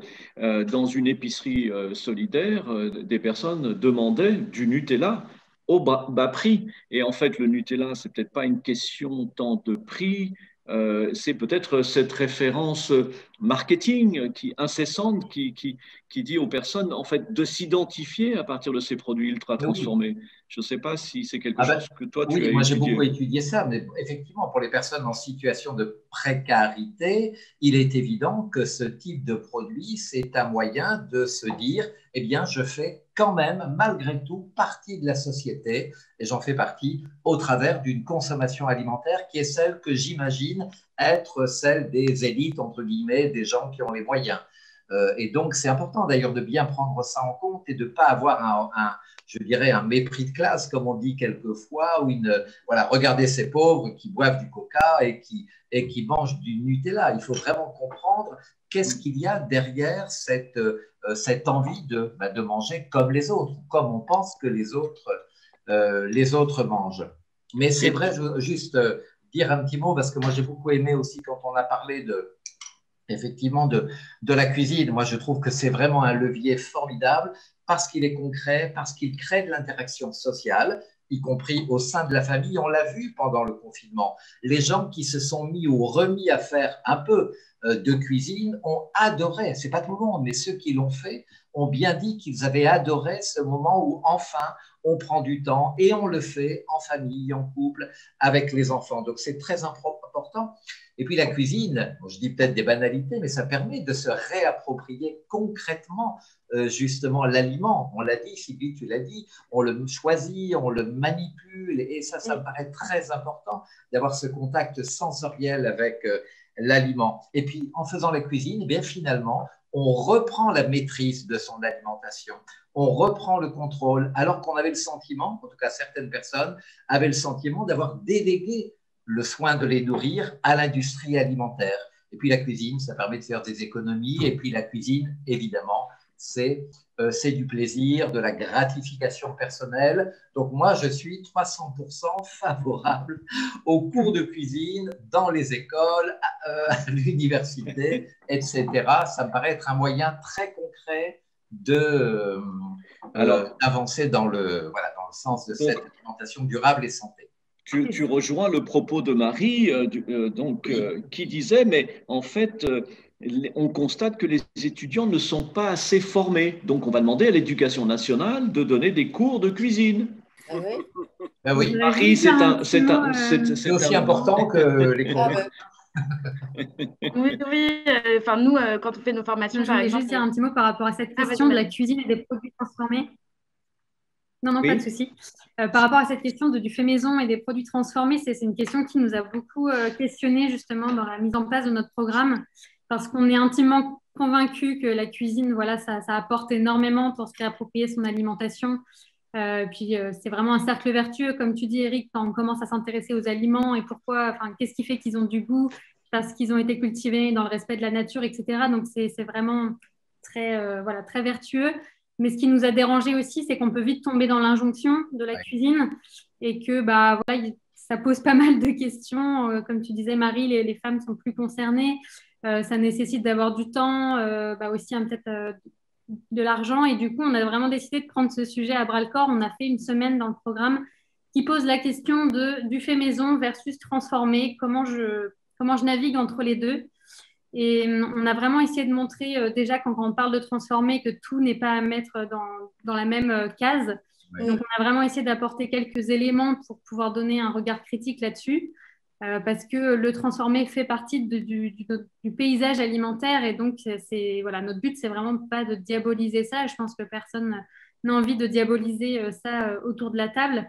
Donc, c'est vraiment comment est-ce qu'effectivement on peut favoriser la cuisine quand c'est possible, quand on a les moyens à disposition, et puis ne pas diaboliser le transformé, en tout cas montrer qu'il y a d'une part l'ultra transformé, mais il y a aussi plein de produits transformés qui présentent plein d'intérêts. Quand on parle du surgelé, des légumes surgelés, voilà, ça a plein d'intérêts. Et puis il y a cuisine et cuisine. On peut aussi faire de la cuisine d'assemblage et puis quand même avoir ces bénéfices de la cuisine sans forcément passer 2 heures en cuisine tous les jours. Bien sûr. Très bien. Moi, oui, pardon. Il y a un participant qui m'avait fait part d'une de ces questions, mais je pensais qu'il allait l'écrire. Il est en train de réfléchir à sa restauration collective de demain. Et ses clients sont réellement dans cette génération, 18-35 ans. Et j'ai l'impression que dans ta présentation, Eric, il a noté des atouts, puisqu'il y a cette recherche d'interaction sociale, l'utilisation des outils digitaux qui arrivent en restauration collective, c'est une restauration administrative, et aussi le questionnement qu'il peut avoir sur moins de fidélité. Finalement, toujours de la nouveauté. Il adore l'inattendu. Donc, il y a peut-être la restauration demain collective, peut-être va complètement changer. Va peut-être évoluer sur d'autres concepts un peu plus… Je ne sais pas comment vous la voyez, Eric, Marie, puisque j'espère qu'elle va manger au Crous, Manon et Sylvie. Est-ce qu'en restauration collective, demain, est-ce que vous voyez éventuellement des gens cuisiner, peut-être finaliser leur plat? Eric? Ça fait longtemps que je ne suis pas allé manger au Crous, tu sais. Oui, c'est clair qu'il faut réfléchir à ces évolutions de mentalité, à ces évolutions d'attente de la part de cette jeune génération pour essayer d'adapter l'offre, comme le font d'ailleurs les restaurants commerciaux, qui certains ont bien compris qu'il y avait une clientèle nouvelle qui n'allait pas au restaurant comme leurs parents ou leurs grands-parents allaient au restaurant, qui venaient pour chercher autre chose, qui venaient pour une expérience insolite, inattendue, pour vivre une expérience, comme on dit aujourd'hui, qui était plus attentif à l'origine des produits. Et donc, voilà, c'est vraiment important, y compris, bien sûr, dans la restauration collective, d'essayer de se mettre au diapason de ces évolutions de mentalité, de ces nouvelles attentes. Ça me paraît tout à fait essentiel. Alors là, ça va peut-être être la dernière question, parce que vous savez, on a rendez-vous tous en terrasse. Donc là, je vais vous libérer, vous allez tous… Allez, on va tous se retrouver dans la rue. Et donc, je vais prendre la question de Solène. A-t-on des bonnes pratiques des bonnes pratiques à combler, en fait, entre les bonnes intentions et l'action dans les choix d'alimentation durable? Eric, est-ce que les nudges, par exemple, nous aident? On l'a vu dans un précédent webinaire. Est-ce que… Oui, alors ça, je crois que c'est quelque chose que je n'arrête pas de dire comme d'autres, hein. Évidemment, ce qui est de dire que la sensibilisation, la pédagogie, la communication, c'est évidemment très important. C'est ça qu'il faut faire, c'est essentiel, c'est nécessaire, mais ça n'est pas suffisant. Ça n'est pas parce que je sais ce qu'est une alimentation durable que je vais adopter une alimentation durable. Ça n'est même pas parce que j'ai l'intention sincère de changer mes habitudes alimentaires que je vais le faire. Parce que il n'y a pas que les connaissances, il n'y a pas que les bonnes résolutions, il y a aussi l'environnement dans lequel nous sommes. Il y a aussi notre personnalité, notre histoire personnelle, nos ressources personnelles, y compris financières. Et puis, il y a tout l'environnement dans lequel nous sommes plongés.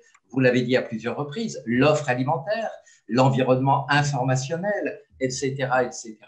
Et puis, il y a notre cerveau également qui nous fait aller vers le plus rapide, vers le plus simple, sans même que nous en ayons conscience. Voilà, donc il faut bien tenir compte de tout ça. Et donc, ce que je voulais dire, c'est qu'en fait, il faut, en plus de l'apport d'information, de sensibilisation, accompagner le changement. Et l'accompagner, c'est au travers des choses qui ont été évoquées, de manière extrêmement concrète, en permettant aux gens de se rencontrer, en permettant aux gens de mettre la main à la pâte, de trouver du plaisir à confectionner eux-mêmes des plats, à échanger avec d'autres. Voilà, faciliter, rendre le changement facile et donner envie, hein, finalement, de changer. Hein, donc, c'est pour ça que encore une fois, l'apprentissage très concret de la cuisine, des ateliers gaspillage alimentaire en groupe, c'est quelque chose qui me paraît tout à fait important. En plus, évidemment, des informations qui pourront être diffusées à cette occasion d'ailleurs. C'est pour rebondir sur ce que dit Eric, il y a l'information et il y a l'expérience. Voilà. Et l'information est importante et indispensable, mais elle n'est pas suffisante. Il faut qu'on expérimente et qu'on puisse voir qu'on est capable de le faire, que c'est faisable et après qu'on l'adapte à nos contraintes, parce qu'on a tous des jeux de contraintes avec lesquels il faut qu'on fasse. Tout à l'heure, ça a été dit pour les étudiants, ils n'ont pas de cuisine. Donc, à un moment, on ne va pas leur demander de faire la cuisine alors qu'ils n'en ont pas. Donc, il faut trouver où on fait en sorte qu'ils aient accès à des cuisines, mais il y a des jeux de contraintes comme ça dans lesquels tous les individus sont pris et qui fait que leur comportement, une fois qu'ils ont été mis en place, sont très difficiles à faire évoluer. Donc, il faut de l'expérience et pour ça, je vais revenir à l'éducation, à l'école. Il faut donner les outils le plus tôt possible pour que les comportements se construisent dans les jeux de contraintes qui vont apparaître au fur et à mesure de la vie. Donc, c'est pour ça que je pense que cette éducation à l'école, elle est primordiale. Je vais remercier tous nos invités. Alors, il y a quand même un certain nombre d'outils pour continuer ce débat, puisque donc Manon, bien sûr, nous irons retrouver ce magnifique travail sur votre réseau Instagram et la chaire en cas, on peut suivre sur votre site déjà. Marie, votre étude, on va en parler très prochainement dans notre actualité. J'espère demain, vous le verrez sur nos réseaux. Eric, tu as des ouvrages, toi, à conseiller. Tu as écrit des ouvrages? Alors moi, j'ai écrit pas mal, pas loin d'une vingtaine de livres, mais là, mais ça a été plutôt sur l'histoire de l'alimentation. Hein, c'est ça qui me passionne. Mais alors, juste petite parenthèse, c'est pas du tout pour faire de la publicité, mais par exemple, le dernier ouvrage que j'ai publié il y a quelques mois aux éditions Quae, c'est sur l'histoire des légumes. Et moi, je crois beaucoup que c'est très important de raconter aussi l'histoire des produits. Donc, on apporte une information, mais une information qui a du sens et qui montre que ces légumes que l'on connaît mal, eh bien, ils ont une histoire absolument passionnante à nous raconter. Ils ont été domestiqués par l'homme il y a des milliers d'années. Ils ont été transformés en des tas et des tas de variétés. Et je trouve qu'on nourrit également avec la culture, on le disait tout à l'heure, avec l'histoire des aliments. Ce sont des briques qui peuvent permettre aux gens, tout simplement, de se réapproprier leur alimentation. Et toi, Sylvie, alors, des ouvrages, enfin, tu as fait déjà tellement de choses, mais tu parlerais de quoi? On peut voir tes travaux. Enfin, c'est pas les miens, hein, c'est ceux Oui, de Pierre Chandon. Mais moi, je trouve, quelque chose alors qui est un gros mot, parce qu'on a parlé des nudges, mais il y a aussi le marketing social. Alors, et c'est en gros la méthodologie, ça n'a rien qu'à utiliser la charouka pour mettre en place son programme d'Instagram sur l'alimentation durable. Et c'est des grands principes comme ça qu'il faut auditer les attentes et les besoins des cibles. Donc, si j'ai un bouquin à conseiller, c'est comment monter des projets qui ont des chances d'être efficaces en utilisant ces méthodologies. Donc, c'est vraiment des grands principes. C'est Patricia Gurviez et Sandrine Raffin qui ont écrit ce livre. C'est, je crois, de mémoire, marketing social et nudge, enfin, ou dans l'autre sens, ou nudge et marketing social. Et c'est vraiment les grands principes pour aider les gens à changer de comportement en tenant compte de tout ce qu'on a dit. Voilà, si j'avais un...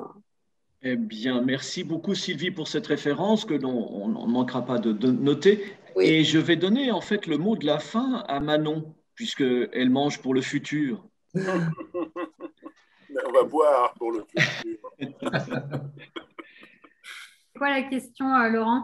Ben, comment est-ce qu'on termine là, hein? C'est quoi la fin? Puisque finalement, on va peut-être nous faire le prochain webinaire avec Thomas Pesquet dans l'espace, puisqu'il est maintenant l'ambassadeur de la FAO. Donc on voit bien l'importance de l'alimentation. Et puis voilà, demain, on mange quoi? Mais moi, je vais vous dire, demain, c'est dans une demi-heure, je suis à une terrasse de café.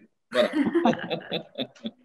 Non, mais je pense que ce que disait Eric tout à l'heure sur le fait qu'il faut vraiment réussir à faciliter parce que tant qu'on n'aura pas démontré que l'alimentation durable peut être aussi accessible, facile, gourmande que l'alimentation conventionnelle, on n'arrivera pas à faire évoluer les comportements alimentaires. Et puis l'alimentation de demain, bah, je ne suis pas devine, mais en tout cas, c'est peut-être pas une alimentation aussi futuriste qu'on aimerait l'entendre dans les médias et c'est peut-être justement redécouvrir le monde végétal, voilà, qui est très riche avec des céréales, des légumineuses qui sont un peu absentes de notre répertoire alimentaire aujourd'hui. Et donc, bah, voilà, c'est voir comment on peut les revaloriser avec des recettes de cuisine qui sont alléchantes et voilà, c'est à peu près tout. Eh bien, merci beaucoup. Merci à vous tous. C'était passionnant, c'était oui, trop court. Très bien. Mais on vous souhaite une très belle soirée. Effectivement, Merci. Profitez bien. Merci Il nous beaucoup. lâche, il nous laisse partir. Effectivement, il y a un couvre-feu à 21h. On nous le rappelle. Et heureusement j'ai un service de sécurité parmi nous, dans notre équipe. Les mots me manquent, vous voyez. Mais écoutez, j'étais ravi pour ce webinaire. Oui, François, à très bientôt. À très bientôt. Et, Merci à toutes et à tous. et le prochain webinaire, ce sera tout autre chose. Ce sera au mois de juin, le 9 juin, ce sera sur ces questions pour récupérer les vieux équipements de cuisine parce qu'il ne faut plus jeter maintenant. Voilà.